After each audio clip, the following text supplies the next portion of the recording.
I would tell my younger self in a healthy way, just stay, even when things are really good. Sure, you went through this, and I'm still now. Like, you're the owner, you're the leader, and your employees and everybody look at what you do all the time. I actually am going to have my first baby, my wife and I. And my dad said, it's look at everything you do, and they only remember the bad stuff. But it's kind of a version of what, I'm the leader in this room. So like every word you say, every action, they look at that. And I think sometimes when you're stressed or you have other things on your mind, I would tell my younger self, like, pose yourself, stay level headed all the time. When you're stressed, don't show it too much. When things are really good, don't show it too much.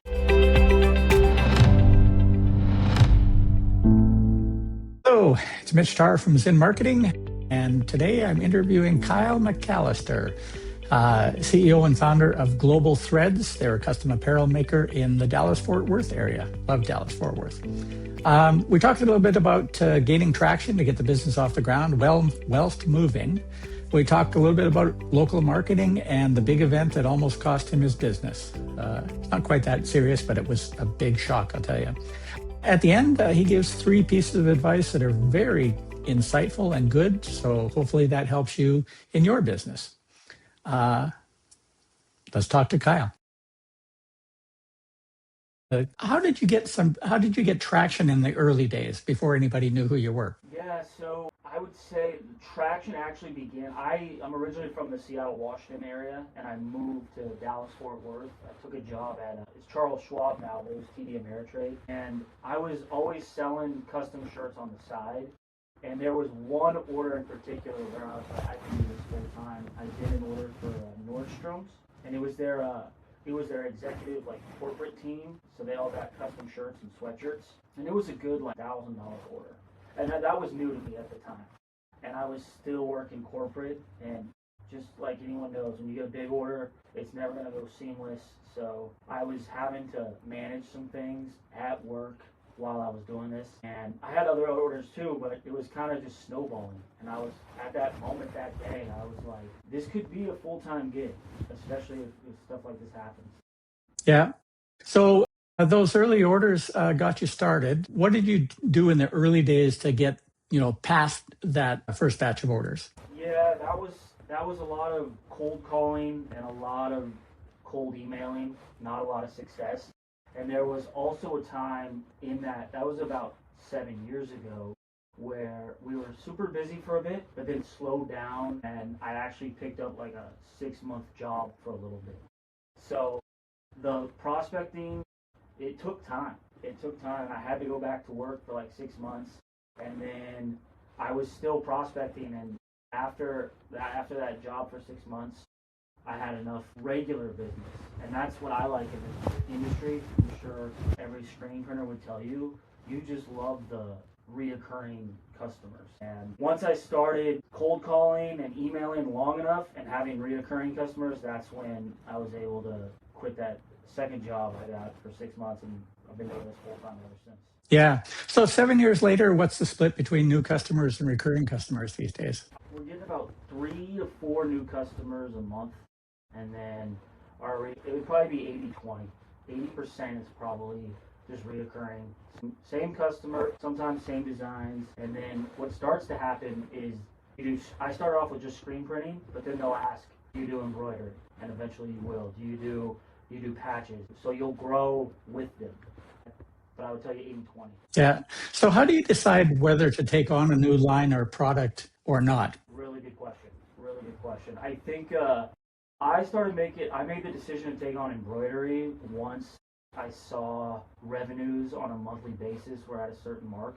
And then you start looking, because I just contracted it out. And then the spend got up to it was like $7,500 a month. You're just like, man, I could buy a machine for $7,000 and start doing it. So once I saw the spend at $7,500 a month. Yeah. And whereabouts geographically are your customers? Are they all across the country or concentrated more in Texas? I would say about 75% is in Dallas-Fort Worth. That's what we call it. So throughout Dallas-Fort Worth, mainly Dallas, because I live in Dallas. Our shop's in Mesquite. But I've been able to leverage some of my relationships. I grew up in Seattle, so we do ship to Seattle. And then a family friend, he's in charge of marketing for videopoker.com. And they're out of Las Vegas, and they're a really good customer. But I would say about 75 is probably in the DFW area. Yeah. This is kind of a random question. It just occurred to me. As a solopreneur or the head of a company that started from small to where you are now, where do you go for advice or input or direction or counsel if you need help with something? That's a really good question because I've really needed it in the last quarter to 2 quarters because we're kind of at that point. We're still small, but we've never been that big. But I've actually confided in my father. He's ran a couple of small companies, and he's a retired surgeon, so he knows a lot about stressful business, not business per se. And then last night, believe it or not, I called a family friend of my dad, and he's run a really successful automation business. I got him on the phone and talked to him for about 5 minutes. So, I read a lot, but it's gotten to the point where I want to talk to somebody who's been through it. So it's a really good question. I need more resources there, but I'm starting to reach out to other people who've gone through exactly what I had more and more because you kind of need reassurance. You're like, this is risky. And then, hearing his name is Brian Allen, and he runs a company called ATS Automation. And I was kind of telling him my story a little bit. And he's like, oh, yeah, I've been right there with you. So, been there, got the T-shirt. Yep.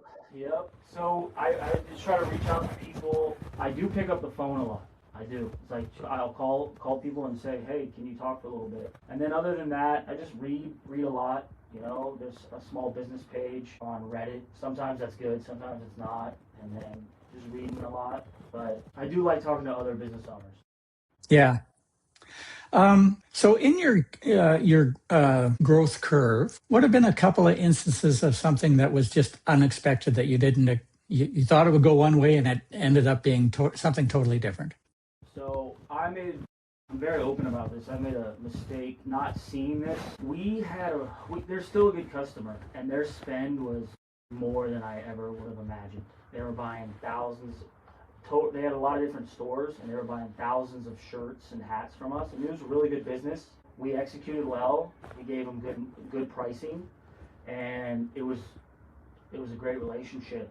What I didn't expect, hindsight's 2020, they took that spend down about 85%, and they just took it overseas. And that happens a lot in this industry. But that was my first what I call whale, where everything seems good. And they're not obligated to tell you that they're going overseas. So once that happened, I was expecting that to be reoccurring. And went on my honeymoon, and I came back. I had those checks from the customer. But after that, those last big batch of orders, they cut down like 80%. I did not have that in the calculus. So that's a negative one that I thought was going to go like this, but it went through. Yeah. As an agency owner, we've been through that as well. We had a client last year. We had a meeting during the week, and they said, we love you. We're glad we met you. We're so grateful. And then the next week, we started to get cancellation notices for different pieces of service. And it was the same as you. Like, it was not in the calculus, and it was totally unexpected, and it was out of left field because we got, a love fest into we're going with someone else in a different direction. It's like, where did that come from? It's a gut punch. Yeah, but what can you do, right? Yeah. It was. Yeah. Well, we've been self-sufficient, or I've been self-sufficient for 18 years. February was my 18th anniversary of Zinn Marketing, the agency. And sometimes you have to learn the same lesson more than once, but everything's a lesson at the end of the day. So tell me about, in the last year, we've had tariffs, we've had supply chain disruptions. Have you been affected by any of that? Yes, 100%. Probably mostly in the apparel side, the tariffs, none of us like it. We have to mark everything up to our customers, and the reoccurring ones, of course, are going to ask, why is this up? Luckily for us, there hasn't been a lot of pushback, but, we do buy from distributors here in the States, but they're getting it from somewhere overseas. So the tariffs have made everything cost more, and that's a little with margins, we keep our margins the same. So there are some customers that try to go look elsewhere, but then they come back. So that's been tough. But luckily, we haven't lost too many customers. Yeah. The other thing I would say, I don't know if you're dealing with this, is just the talent pool and what they expect to get paid is it's a it's a tough situation for us. Like, I'll interview people who have embroidery experience, and they'll want $21 an hour, and they'll come in and you can tell they've never used the machine. Those have probably been the two things: the payroll, what people expect to get paid, and then the tariffs and rising costs that you just have to keep raising prices on customers, which you hate doing, right? Yeah. Yeah. So have you been able to build a corporate culture and have people stay around for a long time? Or are you kind of having churn because of exactly what you just said? We've had some churn for sure. It's hard to find good people in this industry, I'd say, but we have two rock star employees who've been with me for the last 3 years. I've been in the screen printing industry for like 25 years, and he's just a rock star. She's done very well. She's had a lot of experience. Those two have been rock stars. Other than that, it's kind of been a trial and error process. This industry can be fickle, and people will say that they can come in and work and that they're good, but you get a lot of no-shows. You hire people. I'll get a lot of messages at 4 in the morning. Hey, I can't come in. It's like, well, I got 300 packages to do today. So, but yeah, there's been a decent amount of churn other than my two really. Yeah, and that was just leading to something before we started talking about people. What is the thing that you do that makes you stand out in this business? Because I kind of see it as a bit of a commodity business. Yeah, it is.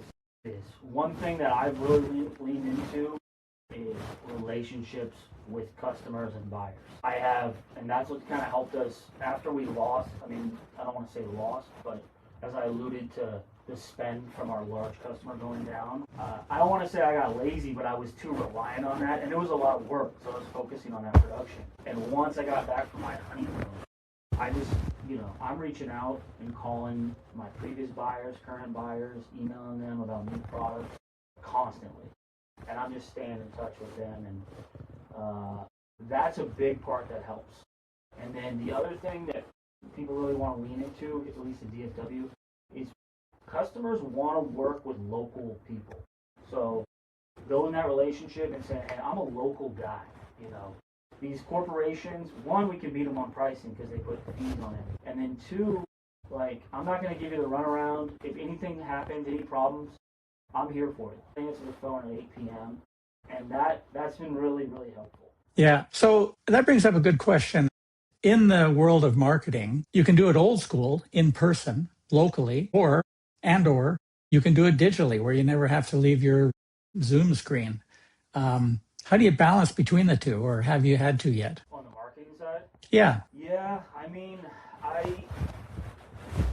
I've probably been more face-to-face, locally and stuff. However, as our lead prospects are growing with some of these, I'd say, bigger companies or even venture-backed businesses that I'm getting FaceTime with, there is a mix of let's get on a Zoom call and let's talk. I would tell you it's kind of a smaller side of our business, and it's kind of just happening now. So I probably need to fund that up a little bit instead of wearing a t-shirt for the Zoom calls. But a lot of our stuff is calling customers and emailing.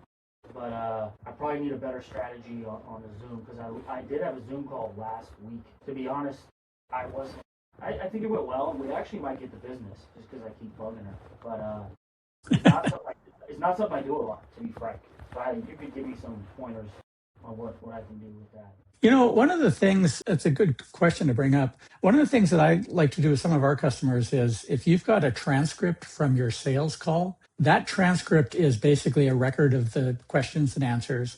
You take that and put it into something like a Chat GPT and say, analyze this conversation for sales capabilities. Did you get to what the issues are? Did you analyze? Did you hear back? Did you ask good questions? It's surprising sometimes what those LLMs can give you in terms of analytics.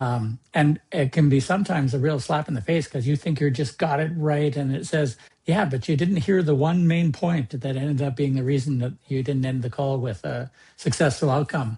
And as long as you're not taking any of it personally, it's a really good exercise to do. Sure, sure.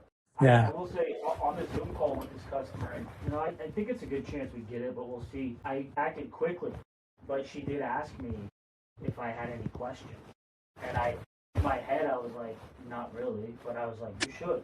It So I came should. up with yeah, I came up with something quick, and it's not a good excuse, but we were printing shirts, and I had to hop on the call.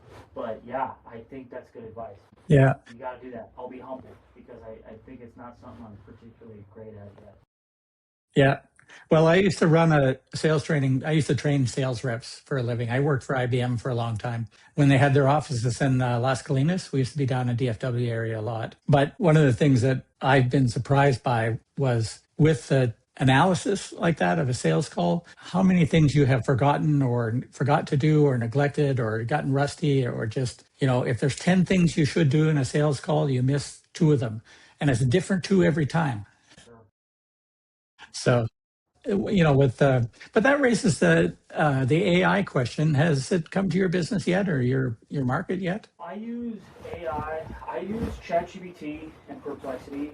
ChatGPT is a game changer for me on firing off really good emails. And it sounds like you use ChatGPT or AI a lot, where you can cater like the message to that person. Like I know my buyers pretty well, and I know their personalities, so I can kind of I can write what I want in my email, plug it into ChatGPT, and say I want to use this tone or that tone, and that's super helpful. I've also, as I've been prospecting more, I've been using ChatGPT to help lay out a good message and a good plan, so that's been helpful. And then the other thing I use a lot, I don't love Copilot, but we use Copilot a lot for generating really quick mock-ups for customers. Sometimes customers want something quick, and it might take 24 hours for a person to give you a turnaround on a mock-up, so we can knock out graphics really quick.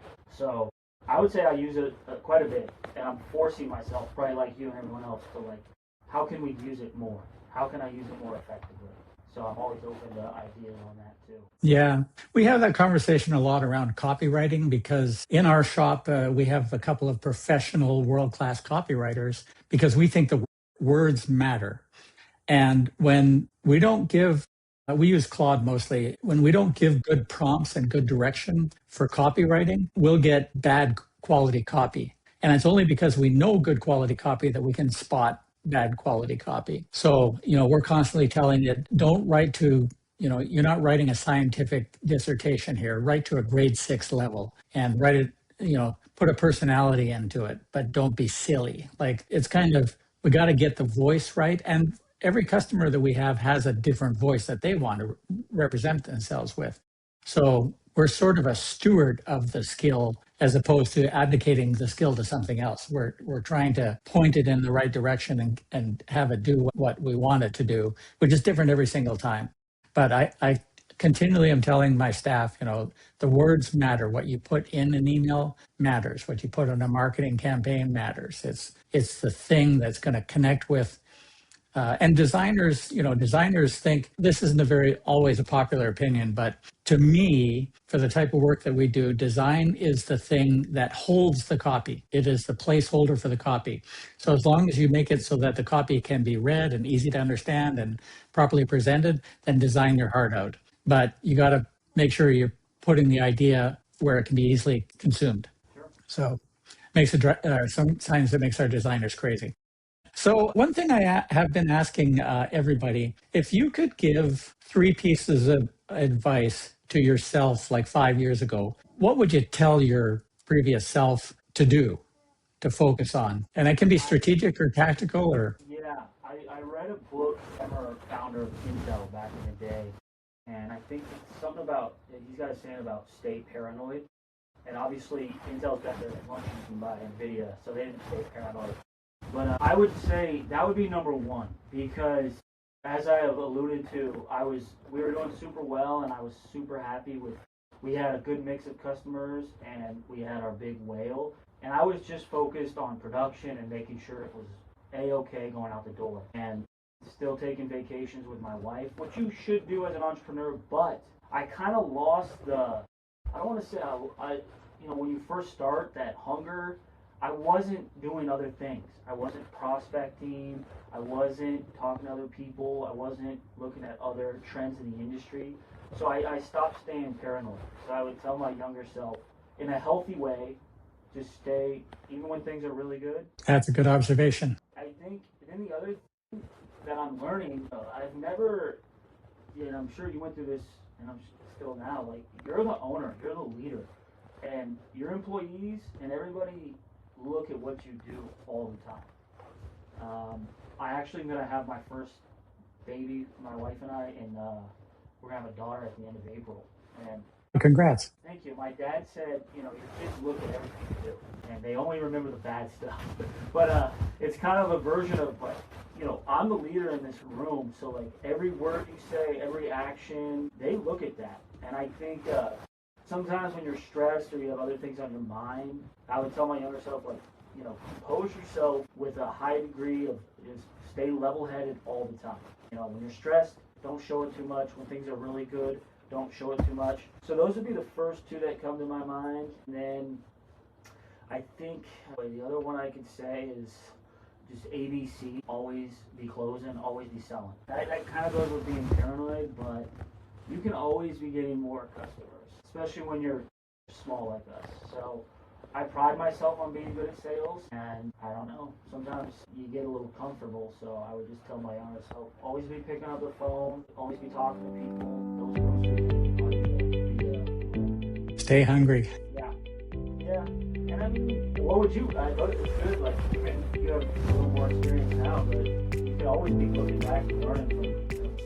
Yeah, absolutely. No, those were excellent. Thank you very much. I think we've got some really good material and advice and insight here. So thank you very much for your time. I appreciate you coming on.